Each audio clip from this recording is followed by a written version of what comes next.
Halo, mahasiswa Universitas Terbuka yang saya banggakan. Kita berjumpa lagi pada mata kuliah pembelajaran berwawasan kemasyarakatan sesi 3.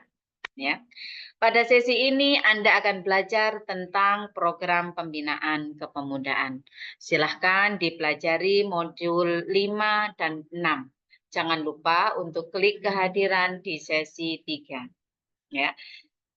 Saya akan membacakan untuk sesi diskusi, ya. Pada sesi diskusi kali ini, Anda bukan hanya menjawab pertanyaan seperti di 2 sesi sebelumnya. Jadi pada sesi diskusi di sesi ketiga ini, ya, Anda juga akan merespon jawaban teman. Saya ulangi, pada sesi diskusi kali ini Anda menjawab pertanyaan dan juga Anda merespon jawaban teman, ya. Sekarang saya jelaskan dulu tentang pertanyaan yang harus Anda jawab, ya. Pada poin ini ada 2 pertanyaan yang harus Anda jawab. Pertanyaan pertama itu tentang Anda diminta untuk menyebutkan komponen apa saja yang penting dan harus ada dalam program pembinaan kepemudaan. Ingat, poinnya di sini adalah komponen apa saja. Jadi jangan hanya satu, ya. Komponen apa saja yang harus ada dalam program pembinaan kepemudaan. Pertanyaan kedua, ya, sebutkan cara yang efektif menurut Anda untuk melaksanakan program pembinaan kepemudaan di lingkungan sekolah. Ya, jadi menurut Anda bagaimana caranya yang efektif untuk melakukan pembinaan kepemudaan di lingkungan sekolah? Ya, dari kedua pertanyaan ini, silahkan Anda perkuat jawaban Anda dengan teori yang Anda ambilkan dari modul PBK ataukah dari materi inisiasi. Jangan lupa untuk menyertakan halaman dan slide keberapanya kalau Anda ambil dari materi inisiasi. Kapan saya beri nilai 100? Apabila Anda menjawab dua pertanyaan ini lengkap dengan teori yang sudah Anda perkuat, kemudian Anda merespon satu jawaban teman. Hanya satu saja ya, nggak usah direspon semuanya. Kita bagi-bagi dengan teman yang lain. Ya, jadi jawaban Anda akan saya beri nilai 100 apabila Anda sudah menjawab dua pertanyaan ini, diperkuat dengan teori, lalu Anda merespon jawaban teman Anda. Apabila Anda hanya menjawab pertanyaan ini, kemudian memperkuat dengan teori tanpa merespon jawaban teman, otomatis saya hanya akan memberi nilai 50. Tapi jangan lupa untuk mencek feedback, karena biasanya saya akan selalu memberikan feedback. Silakan respon jawaban teman agar saya bisa beri nilai 100. Gitu ya. Kemudian saya akan, ini sudah sesi 3, di minggu sebelumnya sudah saya jelaskan apa saja yang harus Anda persiapkan untuk mengumpulkan tugas praktek ya di sesi 3 ya. Maka di sini saya akan menjelaskan tentang tugas pertama yang harus Anda kumpulkan, tapi sebelumnya harus Anda kerjakan dulu ya, baru kemudian dikumpulkan di sesi 3 ini ya. Anda diminta untuk membuat rancangan pelaksanaan kegiatan praktek pembinaan ke masyarakat. Jadi ada 3 program yang bisa Anda pilih, apakah program Taman Bacaan Masyarakat atau TBM, ataukah program keaksaraan atau pemberantasan buta aksara, ataukah program kepemudaan berdasarkan masyarakat yang ada di lingkungan Anda. Kebutuhan apa yang dibutuhkan oleh masyarakat di sekitar rumah Anda. Ya, pilih salah satu, lalu di tugas pertama ini Anda hanya diminta untuk membuat rancangan saja. Ya, template-nya ada 3. Yang pertama adalah template rancangan program, kedua template data WB, data warga belajar, Kemudian yang ketiga adalah template identitas mahasiswa. Ketika template ini sudah saya tuliskan, Anda sudah tinggal bisa download di e-learning. Silahkan ketika template ini diisi, dilengkapi berdasarkan data yang sebenar-benarnya di sekitar Anda. Tolong jangan memanipulasi data, karena Anda akan kesulitan nanti di tugas kedua dan tugas ketiga. Jadi, tuliskan saja memang betul-betul berdasarkan data lapangan.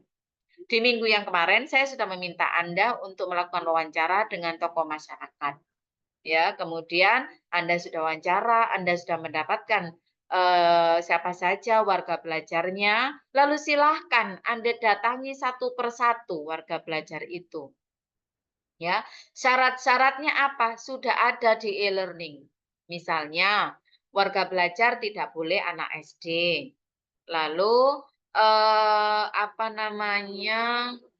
Jumlahnya minimal 7 dan lain sebagainya itu sudah ada di e-learning, silahkan dibaca di sana. Ya. Maka ketika Anda sudah mendapatkan nama-namanya dari tokoh masyarakat, ya yang sudah saya jelaskan di minggu sebelumnya, ya, silakan datangi satu persatu warga masyarakat itu untuk kemudian meminta data dari beliau sesuai template yang sudah saya tuliskan. Ya, yang sudah saya tuliskan di Word dan sudah saya lampirkan di e-learning. Ya. Kemudian ketika Anda selama mencari data tadi dengan warga belajar, silahkan tanyakan, sepakati kapan waktu Anda, kapan waktu daripada warga belajar untuk bisa dilakukan pembimbingan. Ya, waktu kosongnya kapan? Misalnya weekend, Sabtu atau Minggu. Nah, itu sepakati. Setelah sepakat misalnya Minggu, Minggu ini jam berapa? Ya, untuk bisa apa? Berkumpul paling tidak di sana selama 8 kali Anda melakukan pembimbingan. Ya, di sini minimal 8 kali. Ketika Anda sudah ketemu waktunya dengan warga belajar, oh ya udah nanti setiap minggu ya, ini. Nah, itu waktunya Anda tuliskan, berarti tanggal ini, tanggal ini, tanggal ini. Tanggal-tanggal itulah yang nanti juga Anda cantumkan di rancangan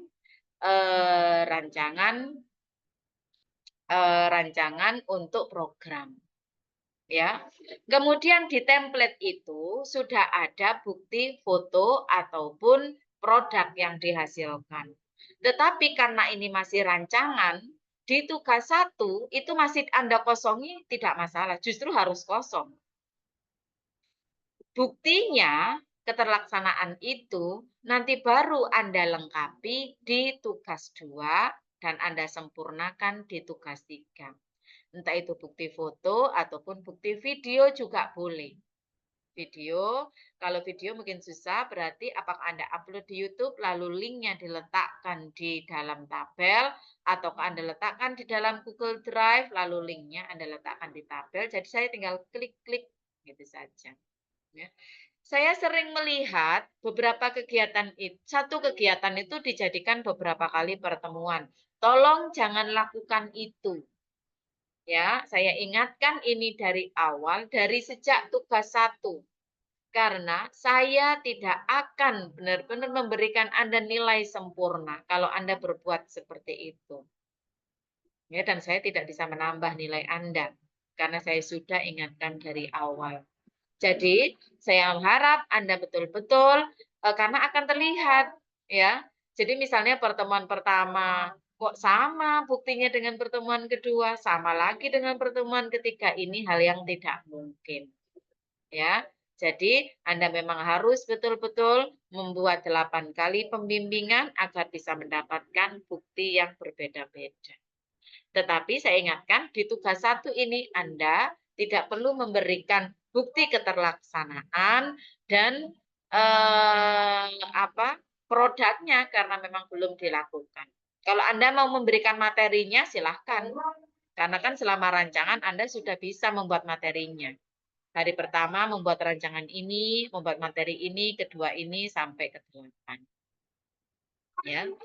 Untuk persiapan di tugas 2, maka saran saya, setelah Anda membuat rancangan ini, ya, silakan Anda mulai mempraktekkan, karena Anda sudah sepakat kan dengan warga belajar tadi, hari apa, tanggal berapa, langsung Anda praktekkan.